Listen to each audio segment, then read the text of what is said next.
talk now to Talk's royal commentator Rupert Bell, who joins us live this morning. Morning to you, Rupert.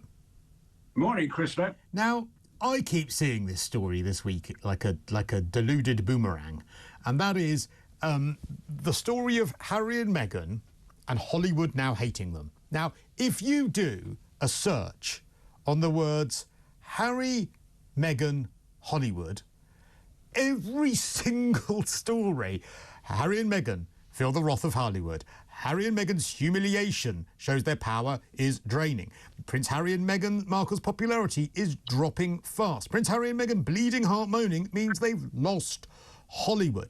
Now, it all seems to stem from this Hollywood Reporter article, which has basically said that they are not loved by Hollywood anymore, and that basically Meghan is a dictator in high heels. That's what they said. Do you think there is truth to that? Do you think that the Hollywood power that they had when they first arrived and were doing all of these deals, do you think that this has genuinely started to go down the toilet? Well, I think it sort of mirrors what was going on in this country about the bullying allegations that were levelled at Meghan in particular, and the problem she had when she was a member of working within the royal family circle. Now it seems that the same sort of allegations have surfaced in America. Now, they say they've got absolutely sworn affidavits and they believe the absolute truth of those articles. And clearly that's not a good look. And if you sort of read some of the stuff saying that she was supposed to go to a Kevin Costner charity evening, but she didn't go because they said she was ill, but you just wonder whether the optics that have been playing out in that Hollywood Reporter article have meant that she sort of decided to lay low for a little while. So it just really shows that they're not an easy team to work for. I think that might be the politest way of putting it, that they've had a big staff churn over the years, so that's not a good look if you want to engender loyalty and support and try and drive a business forward. But if you've lost a lot of people, certainly some in high roles, ranking roles within their team, it's not good for them. So overall, I just feel that this is part of the problem that they have now of trying to negotiate their way through Hollywood. And certainly for the Duchess of Sussex, it's not an easy route that she's trying to navigate, because she seems to have some baggage along the way, which is causing her problems. I think here lies the problem, Rupert, if you want my analysis, which I know you're desperate to hear, maybe. So I think that there have been many stories over the years of diva behaviour in Hollywood. Look at someone like J-Lo. Look at someone like Mariah Carey. Look at, Madonna. Look at people who have notoriously, when they are not performing, can be challenging, difficult, some might say. But you need to have a talent in order to offset that. You need to be able to say, right, okay, I'm quite difficult, but here are the goods that I produce, and here is what my angst off camera or off screen produces. The problem with Harry and Meghan is that they have no discernible talent over and above slagging off their family, which has run out of steam, really, because they've been deprived of the oxygen of the family. So at the moment, all people seem to get is them stamping their feet and being negative with no actual discernible talent or product to offset that. Do you think that's a fair comment?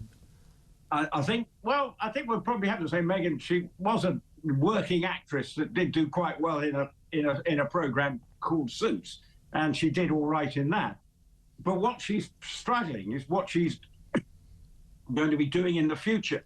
And it's quite interesting to see what Harry's going to be doing over the next week or so.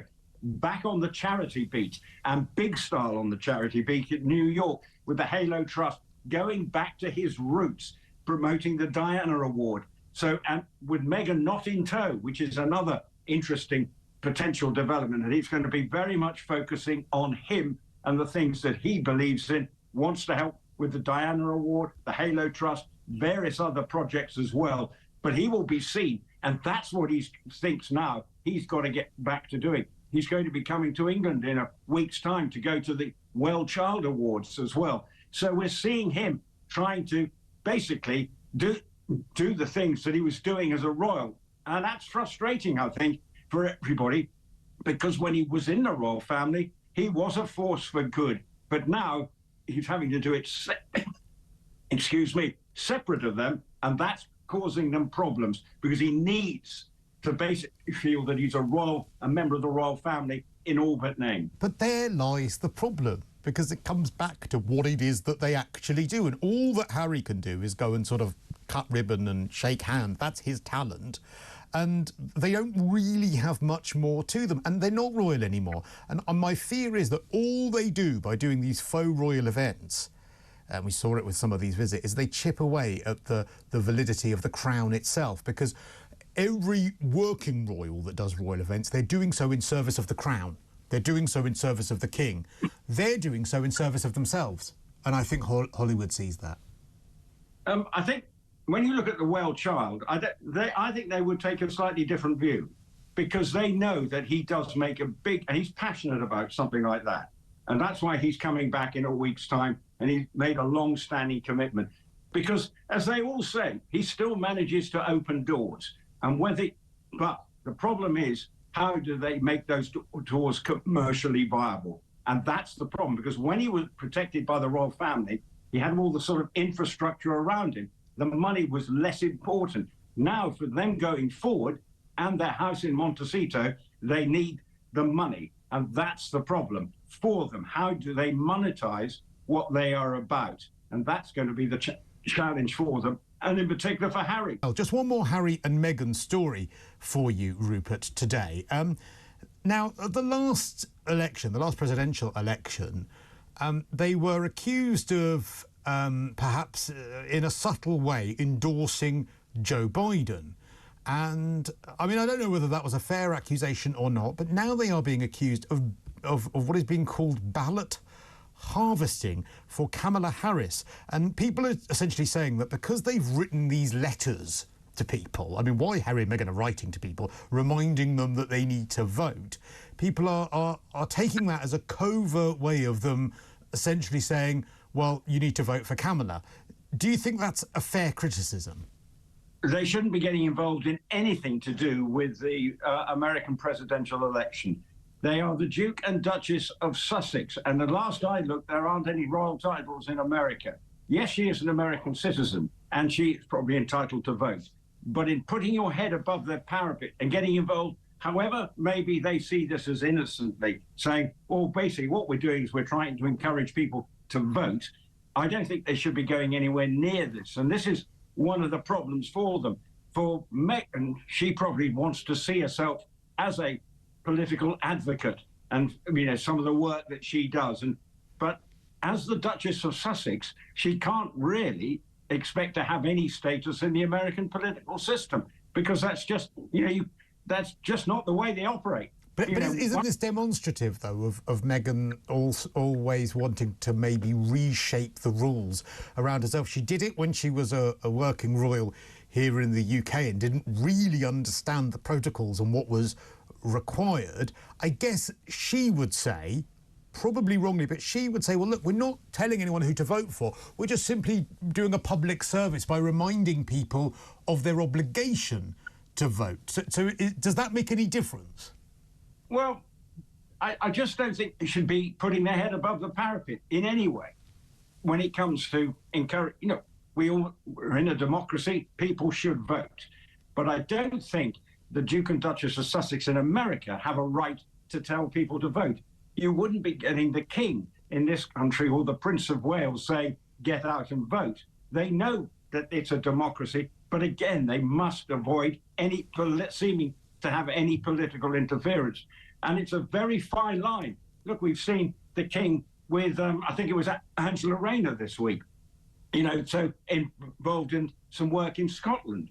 So again, you've got a fine line of using politicians to help. So it's something the King has to navigate as well. The Prince of Wales has to navigate, but actually going and saying, let's go and vote, you need to vote, and doing it through their own foundation, I just feel it's a bit wrong, basically. And they must know, because during the election campaign here in the United Kingdom, and actually it coincided quite well with King Charles needing to slow down because of his illness. King Charles removed himself from public sight. That's the time where he says, right, this is nothing to do with me. I am going to go to ground, lock myself away, and that's it. Everything they do is to undermine the crown, isn't it? They must know that this is a faux pas. Probably, but they don't always read the room. In the King's case, I think he did his birthday parade and he went to Royal Ascot and one or two other garden parties, but he never was out on the road, and it was the perfect time. But for Meghan and Harry, it's their feeling need to be the centre of attention. Now, for Meghan, I think it's absolutely part of her DNA. For Harry, he's trying to come to terms, as I mentioned before, with how he is seen to have a role within public life, particularly in America. But to start getting involved, even encouraging people to vote in an American election for a British person, just does seem to be wrong, because you also have probably an undercurrent of feeling where they are trying to encourage those votes to go to. OK, in a moment, have you watched a very royal scandal, Rupert? I haven't had, excuse me, had time, because I've been at the golf tournament for the last week. So I'm going back there today. I think it will be a required viewing tonight. Oh, absolutely. OK, well, let's just remind ourselves of what we can expect in it. I'm going to blow this out the water.